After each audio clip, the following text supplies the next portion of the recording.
New Hope TV, your encounter with God. I'll read about 4 short verses. So you can take down the notes because I'll read it fast and then you can see it later. The first verse is from Ezekiel chapter 9 and verse 9. And it says there, then he said to me, Ezekiel 9 verse 9, then he said to me, the iniquity of the house of Israel and Judah is exceedingly great. Then he said to me, the iniquity of the house of Israel and Judah is exceedingly great. 1 Chronicles 21:8.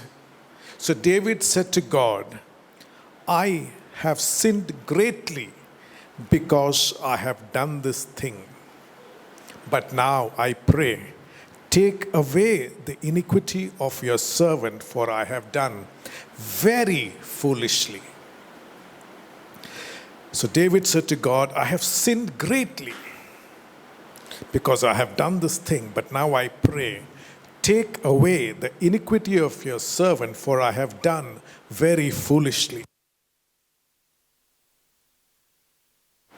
1 John 1, 7 and 9, I'll read parts of that. The blood of Jesus Christ, his Son, cleanses us from all sin. Underline all. The blood of Jesus Christ, his Son, cleanses us from all sin. And verse 9, if we confess our sins, he is faithful and just to forgive us our sins and to cleanse us from all unrighteousness. I want to talk about 2 things today. One is sin. We read, the iniquity of Judah and Israel is exceedingly great. And David said, I have sinned greatly. So I want to talk about 2 things today. Sin and the blood of Jesus. Iniquity and the blood of Jesus. Unrighteousness and the blood of Jesus. Sin and the blood of Jesus Christ. You know, I can study the Gospels by heart. And in fact, if you know history, the Jews at that time, and I guess even today, had to learn scripture by heart from the time they were small. They knew the entire books of the Bible by heart. So once they learned the first 5 books, they qualified to go to the next level. You know, so a rabbi knew substantial, portions of scripture by heart. Only then you could become a rabbi. So, they knew scripture by heart. But it is possible, like in the case of the Jews, many of the Jews during Jesus' time, to know scripture by heart, but to miss the Lord. Even today, there are many people who know so much of scripture, but they have missed the Lord. I remember reading a book by a collection of stories by Jeffrey Archer, A Quiver Full of Arrows. And in that, there is a story called The Hungarian Professor. And there the author, or who is in the story, goes to Budapest and for a athletic meet. And he loses in the first race, so he's free for the next 6-7 days. And one day he's at the stadium to watch his friend take part. And he's sitting there, and a voice comes from behind and says, can I speak with you? And he turns to the elderly gentleman in a suit, and they sit and chat. And this elderly man is a Hungarian. He's a professor of English at the university. He teaches English. And he talks to him extensively about life in England.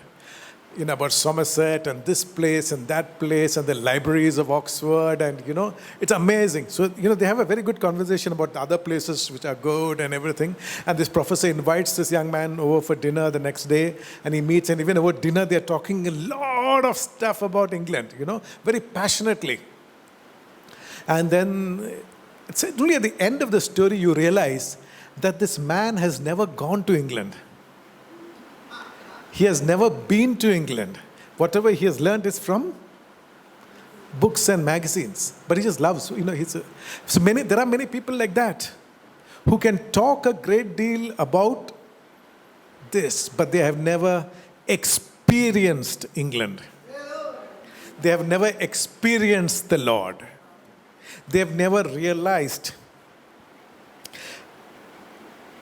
I can study physics, I can study chemistry, I can study any kind of sciences with my head.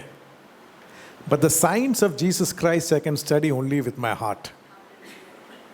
This you cannot study with your head, or only with your head. The Bible is not opposed to logic or reason or anything. It's the most logical book if you think about it. It's the most logical book, the most practical book. But it will make sense only when it enters here. You will see it only when you see it with your heart. And this is why many people who are even, doctorates in divinity and all that, they can tell you a lot. They know a lot. It's a good thing to study, right? It's a very good thing to study. But you wonder whether they have ever met the Lord, whether they have ever experienced the gospel. Hallelujah. You can experience the gospel only if you have done two things. One, you know how great your sin is. Unless you know how great your sin is, you will never experience the gospel. Nobody can experience the gospel unless they first see their sin. And there is no measuring rod to measure how sinful we are. There is no measuring rod. The only way we can measure a rod is the amount of conviction that the Holy Spirit brings into us in the light of God's word. The second way we can, know this is when you know that the blood of Jesus cleanses us from all sin. Unless you realize the depth of your sinfulness, and unless you realize the power of God's blood, unless you have experienced His cleansing, we will never know the gospel the way we should. We will know the gospel story, we will know all the parables, we will know from Matthew to Revelation, but we will never have experienced it. And we would miss the power of the gospel at the end of their life.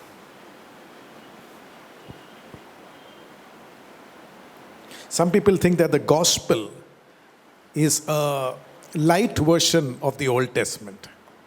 You have Horlicks and Horlicks Light. There are many light versions of everything you get today, right? Sugar-free version. Many people think that the New Testament is an anger-free version of the Old Testament. Is a burden-free version of the Old Testament.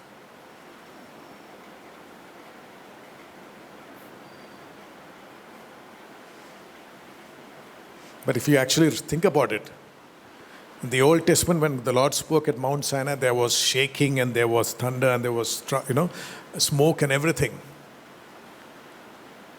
And you will think that was great. Imagine the sin of people if God had to come to man like that.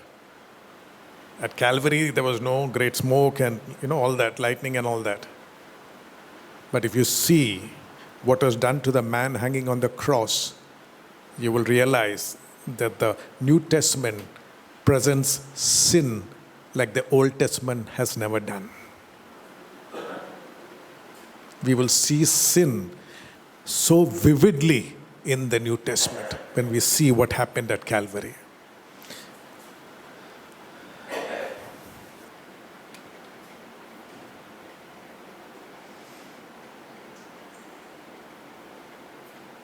What did Jesus say?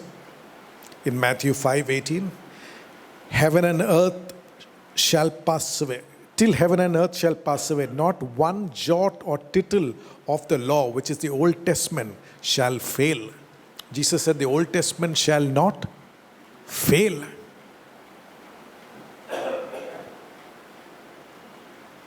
Jesus has not softened the law. When the Old Testament said you shall not commit adultery, Jesus said if you even look at a woman to lust after, he has committed adultery in his heart. Which is harder? Where is sin more stronger? Old Testament or New Testament? New Testament. Jesus made the fire 7 times hotter. In the Old Testament, you had to commit adultery to commit adultery. In the New Testament, if you even thought about it, you have already committed adultery. He made the fire 7 times hotter.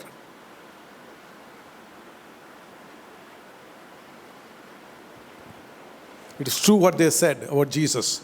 There was never a preacher like him. No man ever spoke like Jesus did. That's what they said about Jesus, and it is true. But more than the way we usually think about it. No man spoke about sin the way Jesus did. What did John the Baptist say before Jesus came on the scene? His winnowing fan is in his hand, and he will thoroughly clean out his threshing fold and gather his wheat into the barn, and he shall burn up the chaff with unquenchable fire. Do you read this language in the Old Testament? Then he said in Matthew 25:46, these shall go away into everlasting punishment. Everlasting punishment. Mark 9:48, where their worm dies not and their fire is not quenched. Chagata purum kedata tiyum, right?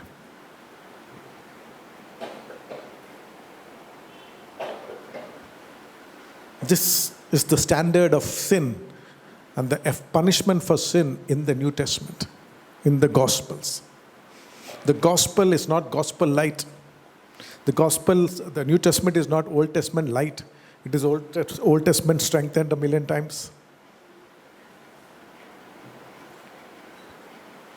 My sin is very great. What about your sin? How great is your sin?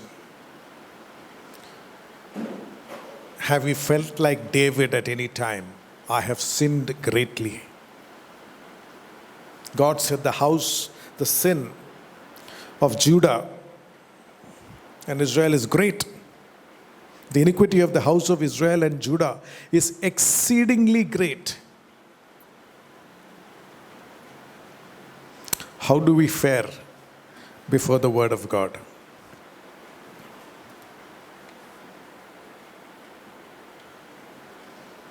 Sin is very serious, right? If you look at Calvary, sin is very serious. Sin is very, very serious. It's a terrible picture. It's a very, very terrible picture at the cross of Calvary. Sin is very serious. And all it takes is one sin.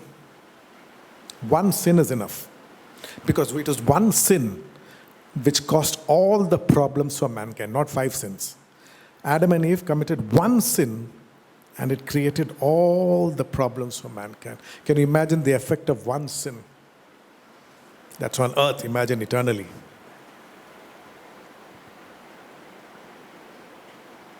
One sin can destroy our soul.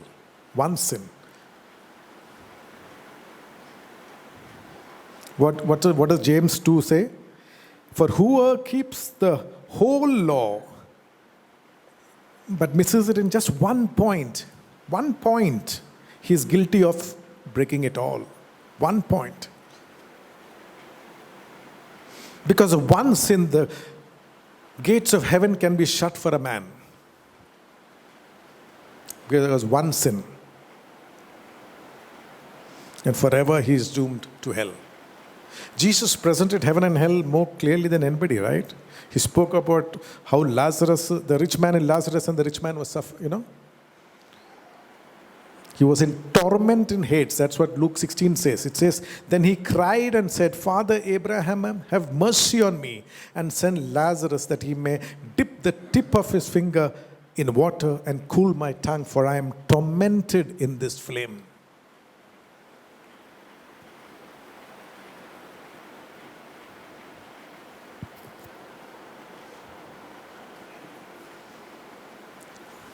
If people are not concerned about sin, it's because they have not seen Calvary. They've not understood the gospel. How terrible one sin is, we can read from Genesis chapter 3. Effect of one sin. The effect of one sin you can read from James chapter 2 and verse 10.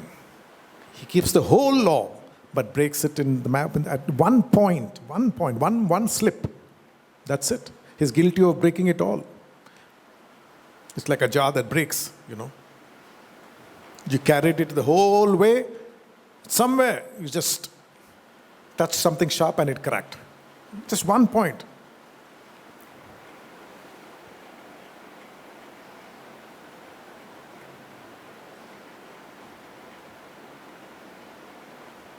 If we think our sin is very small, it is because of our pride.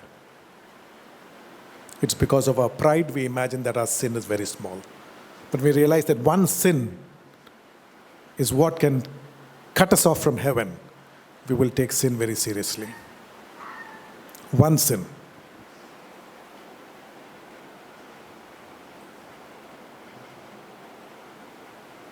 It is our foolishness that makes us think that this is a small sin, and that is the big sin. James said, 1 point is enough for you to break it all. There's no big sins and small sins. Right? Like we saw earlier. It's a nice, big, huge piece of glass. You can break it with a big rock, and you can break it with a small stone. In both cases, the glass is broken. Right? You cannot say, I broke it with a small stone. The glass is broken. The Lord has kept us safe all these years of our life. He has clothed us, He's fed us, He's done so many things for us and our family. And yet we sin and we don't think twice about it. We sin and we don't think twice about it. You and I, we have sinned.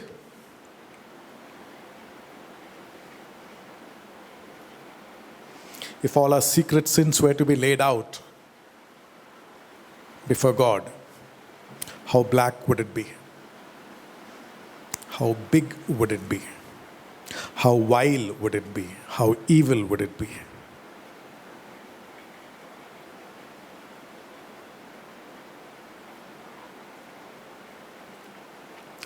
And I'm not talking about the sins of people outside, the people who we say are living in sin.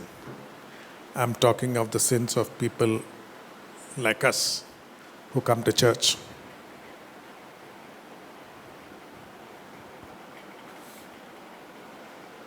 If we think lightly of our sins, then we have no idea how black sin is. How dirty sin is, we have no idea. When is the last time we felt that our sin is exceedingly great? What I have done or what I have not done is exceedingly great. When is the last time we thought about it?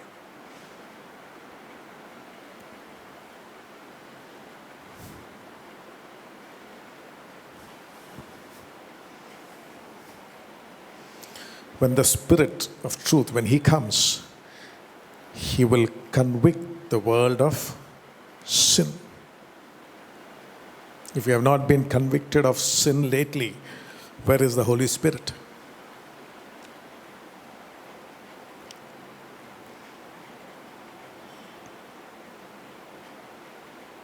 When the Holy Spirit comes, His job is not to make our sins look so small and say it's okay. His job is to make us see our sins the way they are, how big they are, how vile they are. And His job is, after showing us how great, how exceedingly great our iniquity is, how great a sinner we are, then to show us the blood of Jesus and to tell us that the blood of Jesus cleanses us from all sin. Then to cause us to plead the blood of Jesus in our lives. But I want to tell you the greatest sin of them all, the greatest sin of them all, and this is one sin that the Lord has not died for. This one sin the Lord cannot forgive. And that is the sin of unbelief. That is a sin of unbelief. In 2 Kings chapter 7, we read the story, right? Where Elisha is saying, tomorrow this time a seah of fine flour shall be sold for a shekel, and 2 seahs of barley for a shekel at the gate of Samaria. We know the background. The people of Samaria have been besieged by the army of Syria, and there's a tremendous starvation. There's no food supply, tremendous starvation. Things have come to such a pass that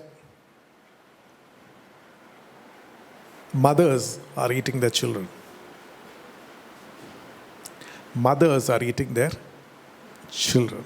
So you can imagine what a starvation that might be.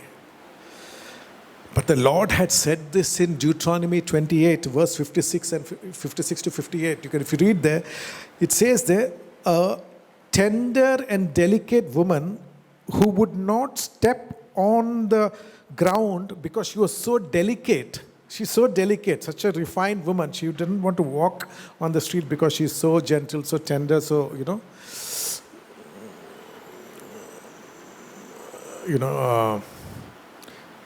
such a tender woman, she will eat her children.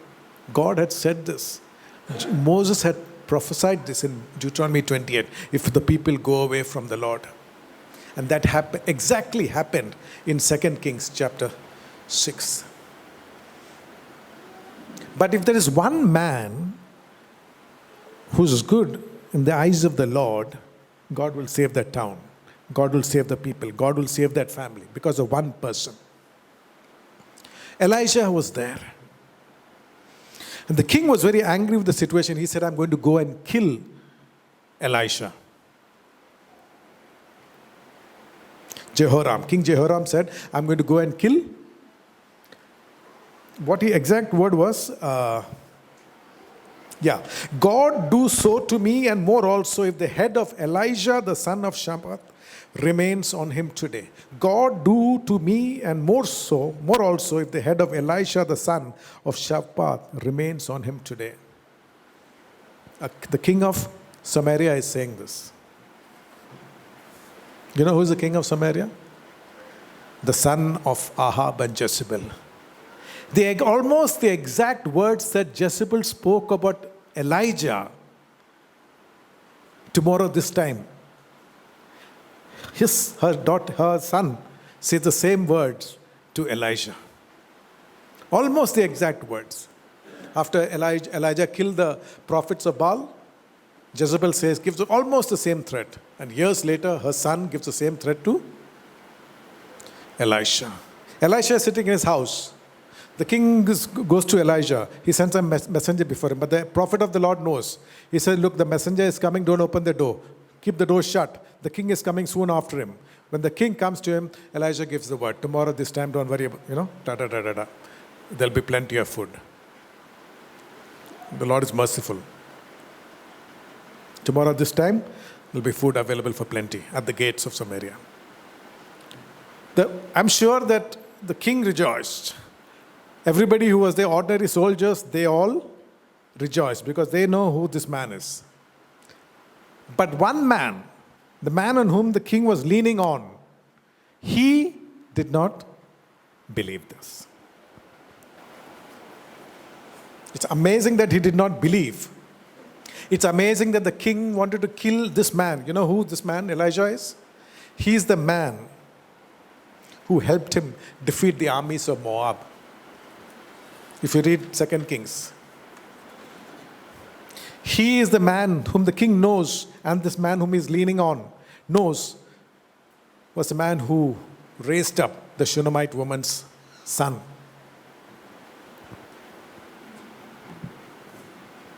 He is the man who is revealing the king of Syria's plans in advance to what the king of Syria is saying in the bedroom.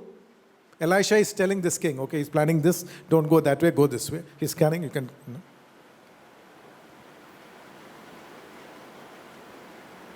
He's the man, the word spread, whose resources were multiplied with the oil, right? Bring as many pots, the oil will flow. He's the man who cured Naaman, right? The lots and lots of miracles which Elijah did before this day when he said, tomorrow this time. There's no reason to disbelieve him.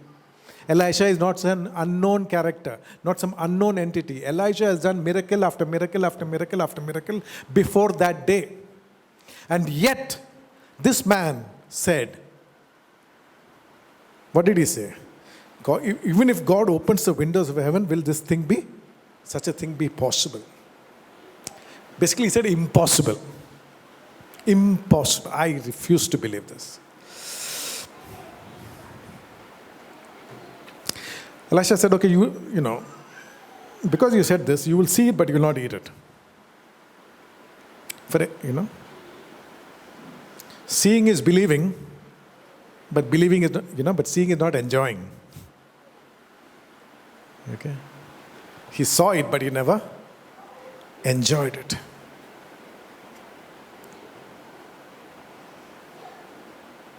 He was even doubting, virtually doubting whether even, if there's a God, even if he opens the windows of heaven, will there be food for everyone? Unbelief. That one unbelief caused him to be killed. We know the story. He was at the gate. When the food came, people ran, trampled over him. He saw it, but before he was trampled, he saw the food. Maybe he was trying to act, divert the traffic and everything, but people just ran over. He saw it. He believed it, but he never took part in it. Unbelief is the greatest sin.